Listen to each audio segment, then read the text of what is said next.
So this HOA president literally kicks down my cabin door.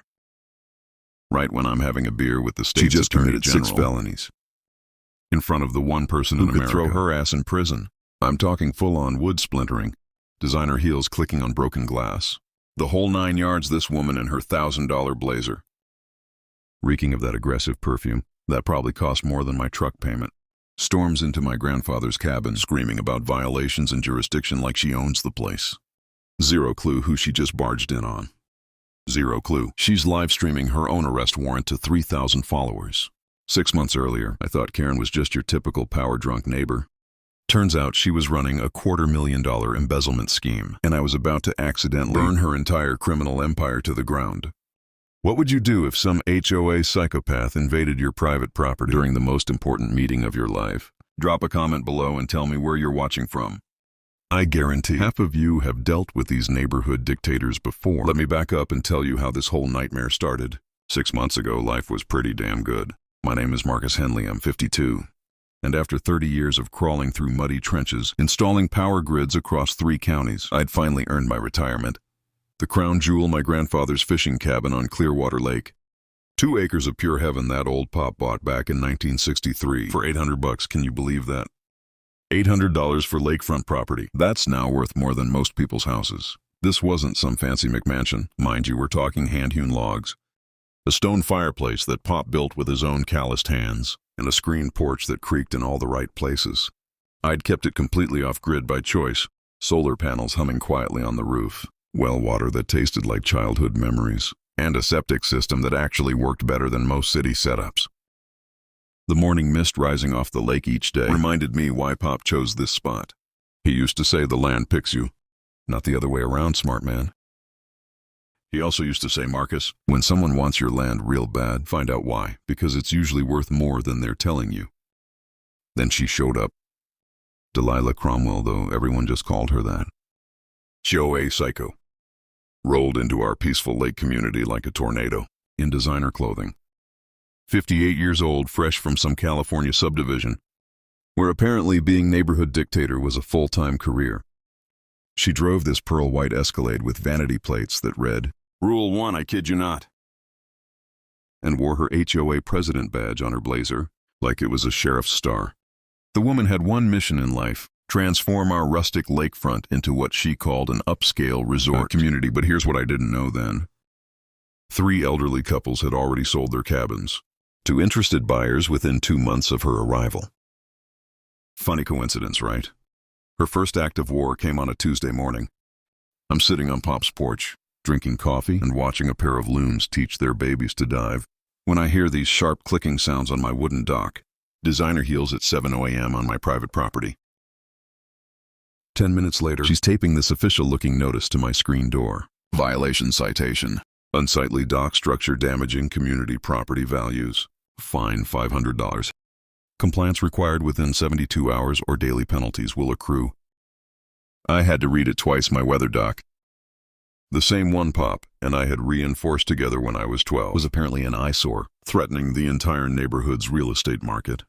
Being a reasonable guy, I walked over to explain that my property actually predates the HOA by about 40 years. You know what she said to me?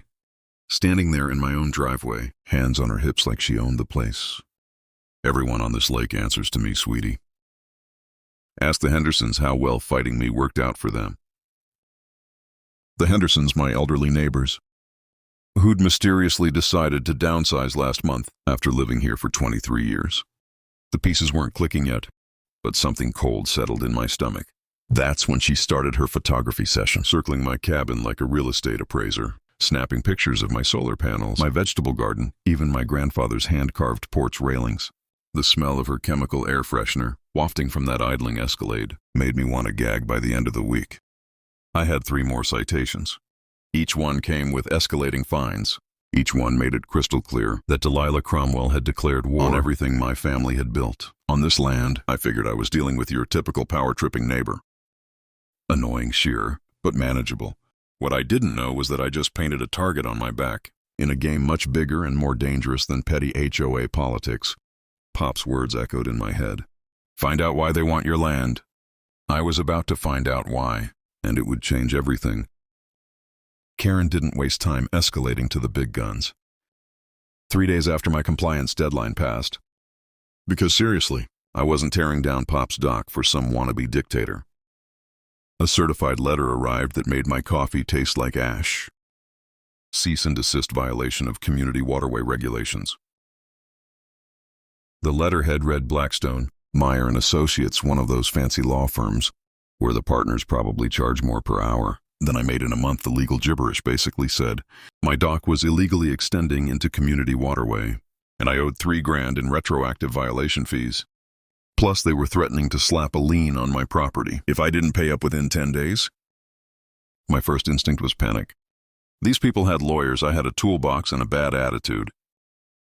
But then I remembered something Pop always drummed into me during those long fishing afternoons. Marcus, when someone's trying to legal talk you out of your land, the real truth is always in the county records. Never trust what they tell you. Go find the actual papers. So I drove down to the county courthouse, that musty basement where all the important stuff gets buried under decades of bureaucratic dust. The clerk, a sweet lady named Betty, who remembered Pop from his fishing tournament days, helped me pull the original property surveys. I'd learned this trick from my union days. Always check the source documents before some suit tries to buffalo you with fancy letterhead. What I found made my blood boil. My grandfather's lot didn't just go to the water's edge. It included 50 feet into the lake. The deed, stamped and official from 1963, was crystal clear that Doc wasn't trespassing on community property. It was sitting smack dab in the middle of my lake. But here's the real kicker. The HOA wasn't established until 1998, 35 years after Pop bought his land. I remembered my old foreman always saying that older properties often have rights that newer developments can't touch. Something about grandfathered exemptions that trump any neighborhood association nonsense. Armed with copies of everything, I marched back to my cabin feeling pretty damn proud of myself. That satisfaction lasted exactly until I tried to leave for groceries and found Karen's Escalade parked sideways across my driveway, not beside it, not near it. Directly blocking it, like she was conducting some kind of one-woman traffic stop. When I knocked on her window, she rolled it down just enough to speak through the gap. "Oh, Marcus, I'm just reviewing the community parking regulations. This might take a while." The mechanical hum of her idling engine, mixed with that sickly sweet air freshener, created this surreal bubble of passive-aggressive insanity. Here I was, a grown man who'd built half the county's electrical infrastructure, being held hostage in my own driveway by a suburban soccer mom with a power complex. But Karen was just getting warmed up. Within a week, she'd organized something called the Lakeside Beautification Committee, which sounds nice until you realize it was basically a hit squad, targeting anyone who didn't fit her country club vision. Suddenly, neighbors who'd waved at me for years were crossing the street to avoid eye contact. Her Facebook posts were masterpieces of passive-aggressive warfare, concerned about eyesore properties affecting all our home values. Some people just don't care about the community, as has Lakeside Strong has by property values. The comment section turned into a feeding frenzy.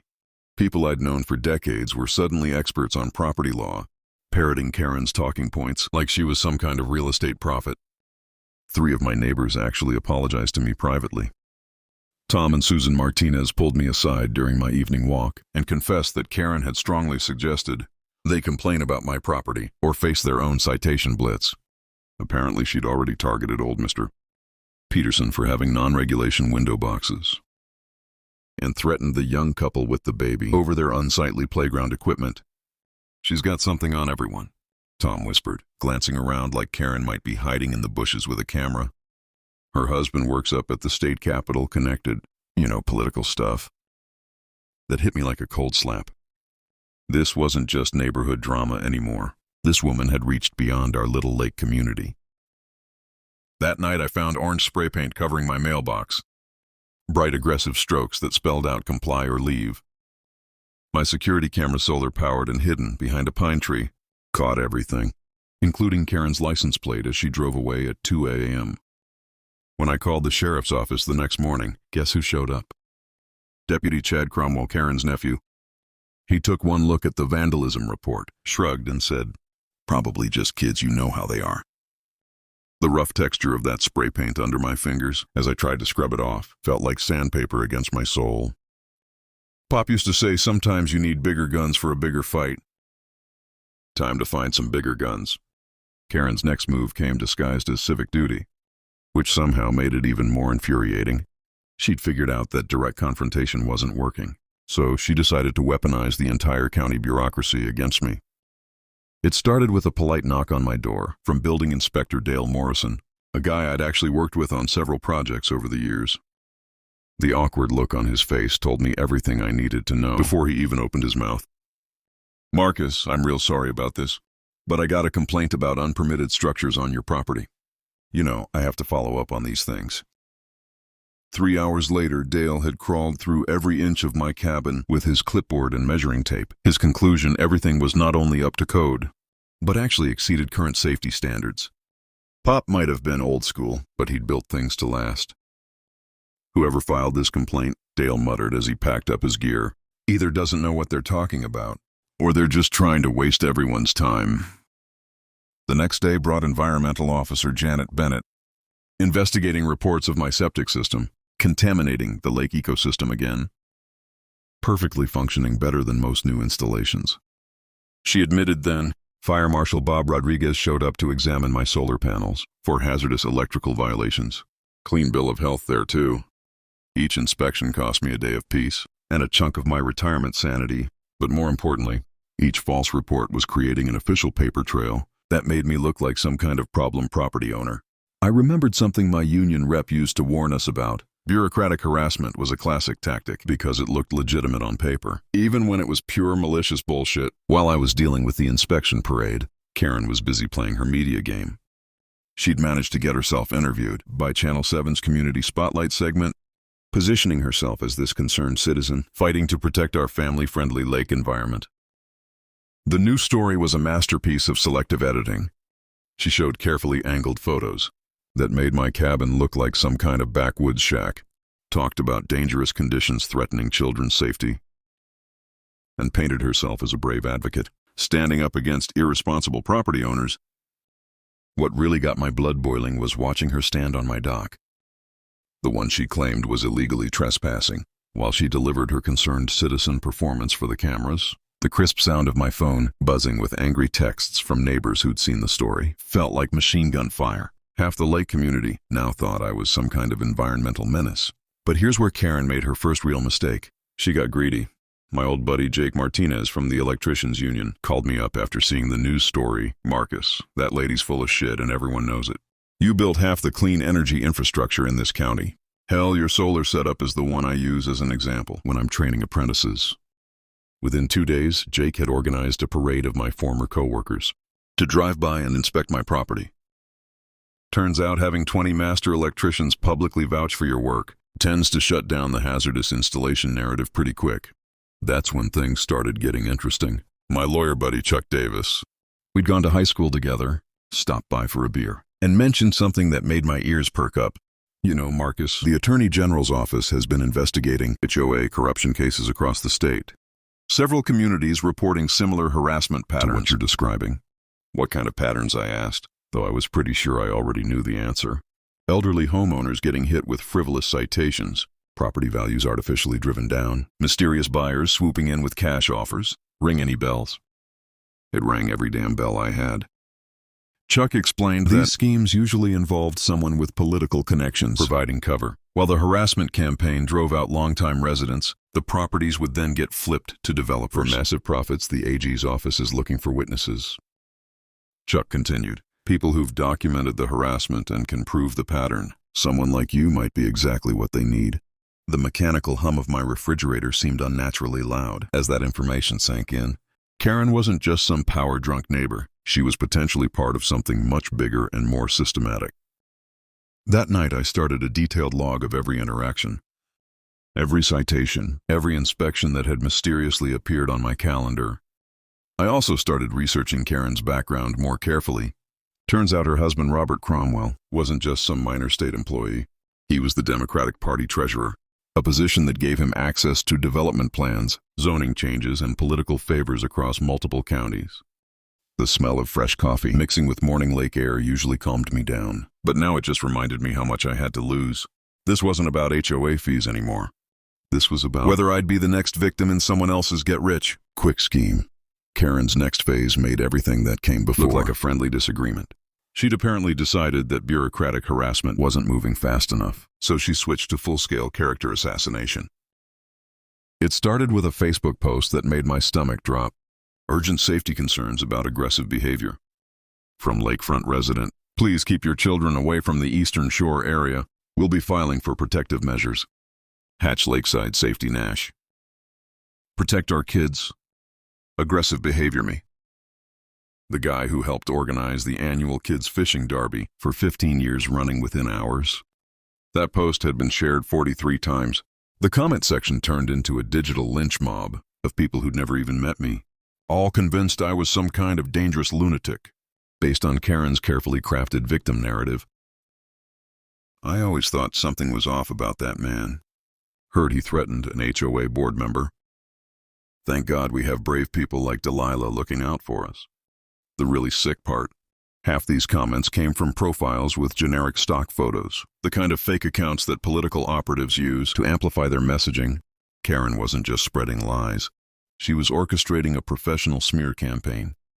2 days later, she filed for a restraining order. The petition, which became public record, painted me as an unstable individual, making verbal threats against community leaders. Complete fabrication, but it didn't matter. The filing alone became proof that I was dangerous. Judge Patricia Hendricks, who actually knew my family from way back, took one look at Karen's evidence and dismissed the request for lack of credible documentation. But the damage was done now. There was an official court document with my name and the word threats on it. The emotional toll was starting to get to me. I'd sit on Pop's porch in the evenings, nursing a beer and questioning whether this fight was worth destroying the peaceful retirement I'd worked 30 years to earn. The weight of his leather recliner felt different now, less like comfort, more like the responsibility of carrying on a legacy that someone was systematically trying to erase. But just when I was starting to consider throwing in the towel, something beautiful happened. The community started fighting back. Judge Hendricks wasn't the only one who remembered my family. Retired Judge William Bill Carter, who used to fish with Pop back in the 70s, showed up at my door with a thermos of coffee and some unsolicited legal advice. Marcus, that woman's playing a game. Your grandfather would have seen right through. She's counting on you feeling isolated and overwhelmed. Don't give her that satisfaction. Bill explained that documented harassment campaigns like this usually indicated larger criminal activity. People don't go to this much trouble over petty neighborhood disputes. There's money involved here. Big money, the local VFW Post, where I'd been a member for 20 years, issued a statement calling Karen's accusations baseless attacks on a decorated community member. The Historical Society chimed in, highlighting my cabin's cultural significance as one of the last original structures on the lake. Even the environmental group that monitored lake water quality praised my sustainable living model. It felt like the entire decent part of our community was rallying around me. The bitter taste of stress was finally giving way to something that felt like hope. But Karen wasn't done, not even close. Her next move was diabolical in its simplicity. She somehow convinced the utility company to investigate irregularities in my electrical service. For 3 days I had no power, while they reviewed my solar grid connection for safety violations. Then came the false police reports. Suspicious activity at my cabin during broad daylight. Loud noises suggesting potential domestic disturbance when I was clearly alone. Possible drug activity based on the unusual number of visitors. Visitors who turned out to be union buddies, stopping by to show support. Each call brought sheriff's deputies to my door. Each visit created another incident report. Each report added to the growing file. That made me look like a problematic resident. The most infuriating part was that Deputy Chad Cromwell was usually the responding officer. He'd show up, ask a few perfunctory questions, and leave with this smirk that said he knew exactly what his aunt was doing. During one particularly surreal visit, he actually had the balls to say, "You know, Mr. Henley, if you just apologized to my aunt and brought your property into compliance, all these problems would probably go away." That's when I realized this wasn't just about me anymore. Karen was showing other property owners what happened when you didn't bend the knee. The Hendersons, the elderly couple who'd mysteriously decided to sell, probably went through this exact same nightmare. The electronic ping of my phone became a source of anxiety. Instead of connection, every notification could be another neighbor turning against me. Another false report. Another twist in Karen's psychological warfare campaign, but it also brought messages of support from people I'd forgotten even knew me. The fight was far from over, but I was finally understanding the rules of the game. The breakthrough came when I was doing the most boring thing imaginable, organizing paperwork for my meeting with the Attorney General's office. Chuck had arranged the whole thing, explaining that they needed detailed documentation for their statewide HOA corruption investigation. I was sitting at Pop's old oak table surrounded by stacks of citations, inspection reports, and legal threats, when something caught my eye. One of Karen's violation notices had this tiny footer. I